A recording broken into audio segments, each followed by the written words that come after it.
आमच्या गावात मी ऐकलंय की हत्ती येतात बाबांकडून किंवा आईकडून.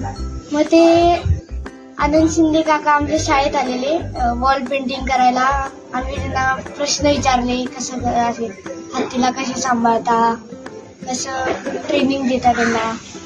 मग त्यांनी खूप सगळं सांगितले आम्हाला. आणि मग आमच्या शाळेमध्ये पेंट केले ट्रंकाची.